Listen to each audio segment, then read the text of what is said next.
Okay. Take the numbers. 1, 2, 3, 4. എല്ലാവരും ഫുഡൊക്കെ കഴിച്ചോ? എല്ലാവരും ഫ്രഷ് ആയിട്ട് ക്ലാസ്സിലേക്ക് റെഡി ആണല്ലോ? ഓക്കെ. അപ്പോൾ നമുക്ക് ഇന്നൊരു പുതിയ ചാപ്റ്ററോട്ട് എൻട്രി ചെയ്യാം. അത് ഞാനൊരു പിക്ചർ കാണിച്ചു തരാം.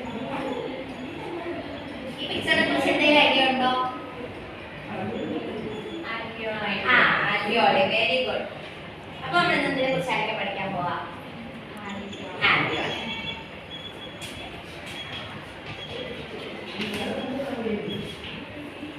എവിടെയായി ആൽവിയോളി കാണുന്ന വിളിച്ചത്? Very good. നമ്മുടെ എന്താണ് ഹ്യൂമൻ ലങ്സിന്റെ ഇന്നർ പാർട്ടിലാണ് എന്ത് കാണപ്പെടുന്നത്? ആൽവിയോളി കാണപ്പെടുന്നത്. ഇനി ഒരു പിക്ചർ കൂടെ കാണിക്കാം. എന്തായത്? ബലൂൺ അല്ലേ? ബലൂൺ എന്താണ്? ബലൂൺ എങ്ങനെയാ വർക്ക് ചെയ്യുന്നത്? അതെ. എന്താണ്? എയർ നിറയുമ്പോഴത്തേക്കും നമ്മുടെ ബലൂൺ എക്സ്പാൻഡ് ചെയ്യും. അപ്പൊ ഇതുപോലൊരു ഫംഗ്ഷൻ ആണ് നമ്മുടെ ലങ്സിനകത്ത് ആർക്കുള്ളത്? ആൽവിയോളി ഉള്ളത്. അപ്പൊ എന്തായിരിക്കും? നമ്മൾ ഇൻഹൈൽ ചെയ്യുമ്പോൾ അല്ലേ, നമ്മൾ എയർ ഇൻഹൈൽ ചെയ്യുമ്പോഴത്തേക്കും ആൽവിയോളി എക്സ്പാൻഡ് ചെയ്യുന്നു. നമ്മൾ എയർ റിലീസ് ചെയ്യുന്നത് എക്സേൽ ചെയ്യുമ്പോഴത്തേക്കും എന്ത് ചെയ്യും? ഷ്രിങ്ക് ചെയ്യും. ആൽവിയോളി ഷ്രിങ്ക് ചെയ്യുന്നു. അപ്പോൾ ആൽവിയോളിയുടെ രണ്ട് പോയിന്റ്സ് ഒന്ന് ഏതായിരിക്കും? ഒന്നാണ് നമ്മൾ പറഞ്ഞത് എന്താണ്? Part of the lungs. Second നമ്മൾ പറഞ്ഞത് എന്താണ്? ഓക്കെ. അപ്പൊ ഇത് നമുക്ക് എന്ത് മനസ്സിലായി? ആൽവിയോളിക്ക് എന്തിന്റെയോ കേപ്പബിലിറ്റി ഉണ്ട്. എന്തായിരിക്കും? ആൽവിയോളിയുടെ surface area, respiratory surface area കൂടുതലാണ്. അപ്പോൾ പോയിന്റ് ഏതാണ്? ആൽവിയോളിക്ക് ഇങ്ങനെ എക്സ്പാൻഡ് ചെയ്യാനും ഷ്രിങ്ക് ചെയ്യാനും പറ്റുന്നത് എന്തുകൊണ്ടാണ്? അതിന്റെ റെസ്പിറേറ്ററി സർഫസ് ഏരിയ കൂടുതലായതുകൊണ്ടാണ്. ഓക്കെ ആണല്ലോ? ആർക്കെങ്കിലും ആൽവിയോളിയുടെ ഒരു പിക്ചർ വരയ്ക്കാമോ?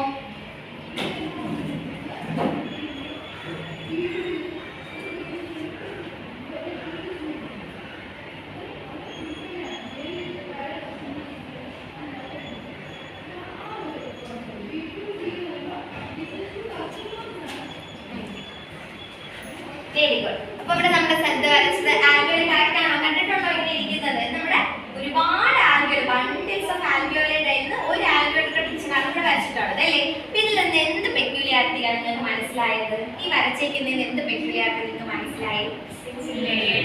Very good. ഇവരുടെ സർഫസ് ഉണ്ടാക്കി വെച്ചേക്കുന്നത് എന്ത് വെച്ചിട്ടായിരുന്നു? സിംഗിൾ ലെയർ ഓഫ് സെൽസ് വെച്ചിട്ടാണ് ഇവരുടെ സർഫസ് ഉണ്ടാക്കിയിരിക്കുന്നത്. ഓക്കെ. അപ്പൊ ഞാൻ ചോദിച്ചോട്ടെ, എന്തുകൊണ്ടായിരിക്കും ഈ സിംഗിൾ ലെയർ? ആരെങ്കിലും ചിന്തിച്ചിട്ടുണ്ടോ എന്തുകൊണ്ടായിരിക്കും ഈ സിംഗിൾ ലെയർ എന്ന്? ഇല്ല. ഓക്കെ, ഞാൻ പറഞ്ഞുതരാം. നമ്മൾ പറഞ്ഞു എയർ അകത്തോട്ട് കയറുന്നു, പുറത്തോട്ട് പോകുന്നു. അപ്പോഴാണ് ഇവരുടെ സർഫസ് ഏരിയ, സർഫസ് വോളിയം കൂടുകയും കുറയുകയൊക്കെ ചെയ്യുന്നു എന്ന് പറഞ്ഞു അല്ലേ? അതുപോലെ ഈ എയറിനകത്തോട്ട് കയറുന്നതിനോടൊപ്പം നമുക്ക് ആവശ്യമുള്ള ഒരാളും കൂടെ അതിനകത്തോട്ട് കയറുന്നുണ്ട്. ആരാ? ഓക്സിജൻ. അപ്പൊ ഓക്സിജൻ അകത്തോട്ട് കയറിയാൽ മാത്രം മതിയോ? അവിടെ ഇരുന്നാൽ മതിയോ? ആൽവിയോളിക്കകത്ത് ഇരുന്നാൽ മതിയോ? ഇല്ല. എന്ത് ചെയ്യണം? ആൽവിയോളിയിൽ നിന്ന് ബ്ലഡ് കാപ്പിലറീസിലോട്ട് ഡിഫ്യൂസ് ചെയ്ത് പോകണ്ടേ? ഡിഫ്യൂഷൻ നടക്കണമെങ്കിൽ അവിടെ വലിയ കട്ടിയുള്ള സെൽസ് ഒക്കെ ഇരുന്നിട്ട് കാര്യമുണ്ടോ? ഇല്ല. ഒരു സിംഗിൾ ലെയർ ഓഫ് സെൽസ് ഇരുന്നാൽ മാത്രമേ പ്രോപ്പർ ആയിട്ട് എന്ത് നടക്കുള്ളൂ? ഡിഫ്യൂഷൻ നടക്കുള്ളൂ. അപ്പൊ ഓക്സിജന് കാപ്പിലറീസിലോട്ട് പോകണം. അതുപോലെ കാപ്പിലറീസിൽ നിന്ന് ഇങ്ങോട്ട് കയറണം. എക്സ്ഹേൽ ചെയ്യുമ്പോൾ പുറത്തോട്ട് പോകുന്ന കാർബൺ ഡൈ ഓക്സൈഡിന് കയറണം. അപ്പൊ പുറത്തോട്ട് പോകണം. അപ്പൊ ഇതിന് വേണ്ടിയിട്ടാണ് നമ്മൾ എന്ത് ചെയ്തിരിക്കുന്നത്? നമ്മുടെ ആൽവിയോളിൽ എത്ര ഓൺലി 1 ലെയർ ഓഫ് സെൽസ് കൊണ്ട് എന്ത് ചെയ്തിട്ടുള്ളത്? അറേഞ്ച് ചെയ്ത് വെച്ചിട്ടുള്ളത്. ഓക്കെ ആണോ? മറക്കുപോയത്? ഇല്ല. ഇനി ഒരു ആൽവിയോളി ആണോ നമ്മുടെ ലങ്സിലുള്ളത്? ഇല്ല. there are millions of alveoli. ഇത്രയാണ് നമുക്ക് ആൽവിയോളിയെ കുറിച്ച് പഠിക്കാനുള്ളത്. ഈ ഒരു ചാപ്റ്റർ കാണിച്ചത്.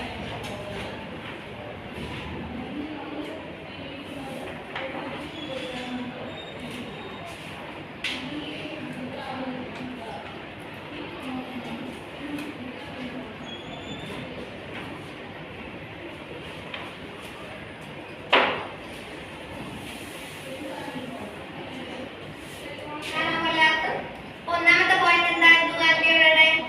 ആൽവിയോളി is present at inner part of our lungs.